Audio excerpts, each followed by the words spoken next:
चिंतक हैं। मैं ऐसे उनको बोल दो ना हंसराज जी को। सौरभ त्रिपाठी जी को आमंत्रित करती हूँ।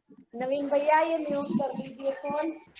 जी आमंत्रित करती हूँ कि वो आए और जल्दी से 2-3 मिनट में अपनी बात हमारे बच्चे जी धन्यवाद बहन तुषार शर्मा जी। कार्यक्रम में अपनी बात रखने से पहले सर्वप्रथम मैं आदरणीय आलोक कुमार जी और आदरणीय आचार्य राधा कृष्ण मनोज जी को प्रणाम करते हुए और उन्हीं के माध्यम से बाकी सभी उपस्थित अतिथियों को प्रणाम करते हुए अपनी बात शुरू करूंगा और कम से कम शब्दों में अपनी बात रखने का प्रयास करूंगा। आज जब हम हिंदू संस्कृति के संरक्षण और संवर्धन की बात करते हैं तो सबसे पहले हमारे लिए यह आवश्यक है कि हम अपने इतिहास को पुनः लिखें। हमारे लिए यह आवश्यक है कि हम अपनी शिक्षा प्रणाली को सुधारें। हम अपने इतिहास को इस प्रकार से लिखें कि हम उस पर गर्व कर सके, वो हमारे लिए गौरव का विषय बन सके। हमें बहुत दुख की बात है कि जिन विषयों के बारे में हम नहीं जानते, अपने देश से जुड़ी संस्कृति के बारे में, उन्हें विदेशों में भी पढ़ाया जाता है, परंतु हमारे देश की शिक्षा में, हमारे देश के इतिहास में उसकी ज्यादा चर्चा देखने को नहीं मिलती है। उदाहरण के रूप में मैं बात करना चाहूंगा, लेबनान के बालबेक में एक मंदिर है जिसको कहा जाता है कि 4300 ईसा पूर्व भारतीय कारीगरों ने बनाया था। और उस मंदिर की भव्यता ऐसी है कि उसमें जो पत्थर लगे हैं वो एक एक पत्थर लगभग 300 टन के ऊपर का है।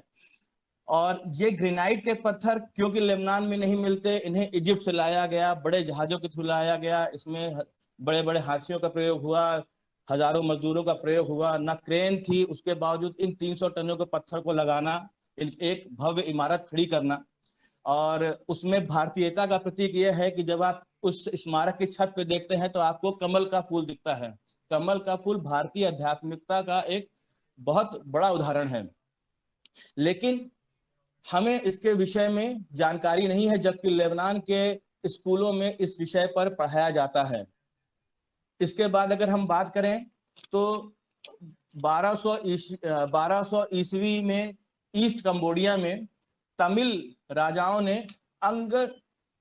अंगकोट वट और अंगकोट धाम की व्यवस्था की थी।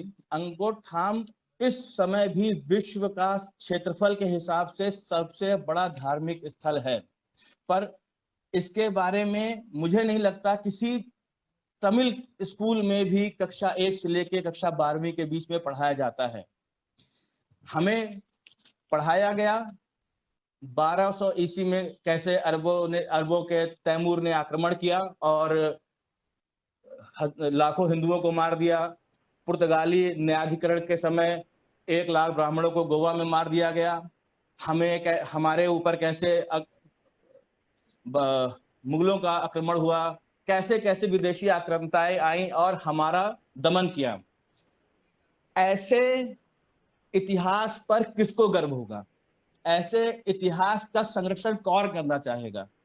जब तक हमें अपनी चीजों पे गर्व नहीं होगा, जब तक हम अपनी चीजों को सुन के गौरवान्वित नहीं होंगे, हम किस मनोबल के साथ उसके संरक्षण, उसके संवर्धन की बात करेंगे? इसलिए यह बहुत आवश्यक है कि हम पहले अपनी संस्कृति को, अपने इतिहास को पुनः लिखें और उसको आने वाली पीढ़ियों को अच्छे से समझा सकें। इसके पिछले 3000 वर्षों में ऐसा कभी नहीं हुआ कि कभी हिंदुओं ने अपने राज्य को बढ़ाने के लिए दूसरे देशों पे आक्रमण किया गया। यह एक ऐसी सभ्यता रही जहां पे सभी धर्म जो भी आया उसका हमने स्वागत किया, उसे फलने फूलने की पूरी आजादी मिली। हमने कभी भी किसी को लोभ देकर उसका धर्मांतरण नहीं किया। हिंदुओं से बड़ा धर्मांध कोई नहीं होता, इसके बावजूद हमने कभी किसी के धर्म का हनन नहीं किया। हमने सभी धर्मों का सम्मान किया, सब सर्वधर्म समभाव में हमने बिलीव किया। आज ऐसी परिस्थिति बनती जा रही है कि हिंदू जैसे एक अछूत या अस्पृश्य शब्द हो गया है। हिंदू बात करते हैं धर्म को राजनीति से हटाओ, धर्म को शिक्षा से हटाओ, और संविधान में भी संशोधन करके देश को धर्मनिरपेक्ष देश बना दिया। 1893 में अमेरिका के शिकागो में आयोजित धर्म संसद में स्वामी विवेकानंद जी ने कहा था कि हिंदू धर्म ही मानव धर्म है, जिसको सुनकर पूरा अमेरिका, यूरोप और संपूर्ण विश्व हिंदू संस्कृति के विषय में जानकर अचंभित हुआ था। जब धर्म ही नहीं रहेगा तो नैतिकता कहाँ रहेगी? बिना धर्म के हम अपनी उन्नति नहीं सोच सकते। तो यह बहुत आवश्यक है कि हम इस विषय पर ध्यान दें। हिंदू तत्ववेत्ताओं ने लिखा है, अयम निजम परोवेति गुणातु लघु चरिताम उदार चरिताम तु